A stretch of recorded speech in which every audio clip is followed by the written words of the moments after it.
बेटे second unit हम start कर रहे हैं काइनेमेटिक्स। काइनेमेटिक्स के अंदर थर्ड चैप्टर आता है आपका motion straight line. Motion straight line, तो सबसे पहले बेटे kinematics, what is kinematics. Kinematics जो है ब्रांच ऑफ फिजिक्स है जो डील करती है मूविंग ऑब्जेक्ट की स्टडी से। ठीक है, तो आप काइनेमेटिक्स के अंदर कोई भी बॉडी जो मूव कर रही है आप उसकी स्टडी करेंगे।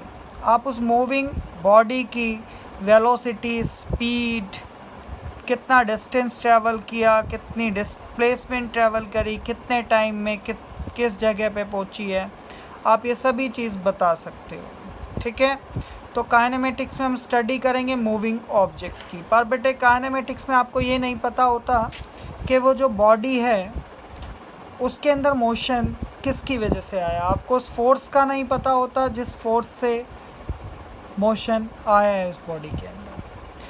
ओके, अभी स्टार्ट करते हैं हम रेस्ट से। रेस्ट क्या होता है? अगर कोई बॉडी टाइम के साथ अपनी पोजीशन चेंज नहीं करती है तो उस बॉडी को हम बोलते हैं रेस्ट पे। अगर एक बॉडी 10 बजे भी यहीं है, 11 बजे भी यहीं है, 12 बजे भी यहीं है, तो इसका मतलब बॉडी रेस्ट पे है। ऐसे बच्चों मोशन में क्या होता है, एक बॉडी यहाँ पे 10 बजे यहाँ है, 11 बजे यहाँ है, 12 बजे यहाँ पहुँच जाती है, तो इसका मतलब बॉडी किसके अंदर है बच्चों? मोशन के अंदर है, क्योंकि बॉडी जो है टाइम के साथ अपनी पोजीशन को चेंज कर रही है। तो वो बॉडी किसके अंदर है? मोशन के अंदर। टाइप्स ऑफ मोशन की बात करते हैं हम। टाइप्स ऑफ मोशन, आपके पास दो टाइप के मोशन होते हैं, rectilinear motion, second is curvilinear motion.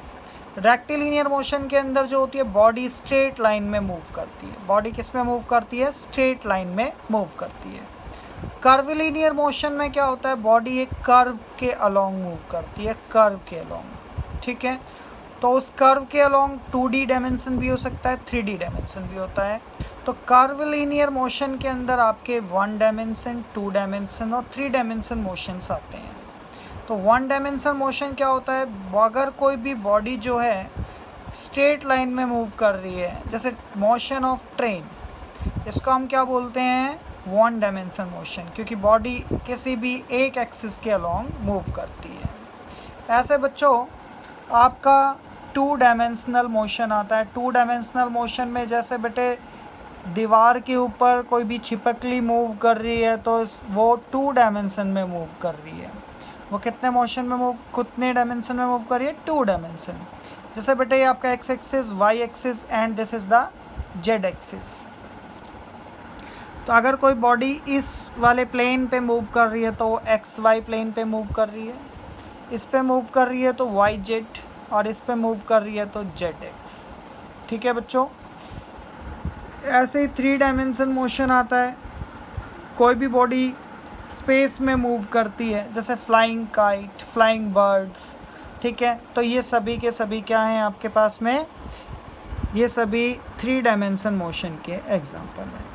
ऐसे बच्चों स्केलर क्वांटिटी कौन सी होती है? स्केलर क्वांटिटी वो होती है जिसके अंदर आपको ओनली मैग्नीट्यूड पता होता है, न्यूमेरिकल वैल्यू पता होती है। स्केलर क्वांटिटी के अंदर आपको डायरेक्शन नहीं पता होती, ओनली मैग्नीट्यूड पता होता है। एग्जाम्पल में वर्क हो गया, वर्क में आप वर्क की डायरेक्शन नहीं बता सकते, अब वर्क की मैग्नीट्यूड बता सकते हो सिर्फ। ऐसे बच्चों वेक्टर क्वांटिटी, वेक्टर क्वांटिटी में मैग्नीट्यूड एंड डायरेक्शन दोनों चीज़ें होती हैं। ठीक है, जैसे कि फोर्स है, फोर्स आप किसी बॉडी के ऊपर फोर्स लगा रहे हो तो आप किसी न किसी डायरेक्शन में लगाओगे, और उस डायरेक्शन में जो फोर्स लगाया उसका मैग्नीट्यूड भी होएगा। तो force is the vector quantity. ऐसा बेटे डिस्टेंस एंड डिस्प्लेसमेंट, 2 पॉइंट के बीच में जो लॉन्गेस्ट पाथ होता है उसको हम क्या बोलते हैं? डिस्टेंस बोलते हैं। और 2 पॉइंट के बीच में जो शॉर्टेस्ट पाथ होता है उसको हम क्या बोलते हैं? डिस्प्लेसमेंट बोलते हैं बेटे। ठीक है, तो डिस्टेंस जो है, डिस्टेंस के अंदर लॉन्गेस्ट पाथ में तो आप कहीं एक पॉइंट से दूसरे पॉइंट पे पहुंचने के लिए कहीं से भी घूम के आ सकते हो, उसमें आपको डायरेक्शन नहीं पता होती।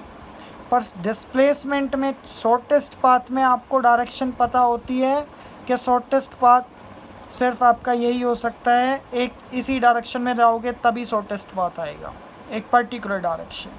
तो displacement is the vector quantity and distance is the scalar quantity.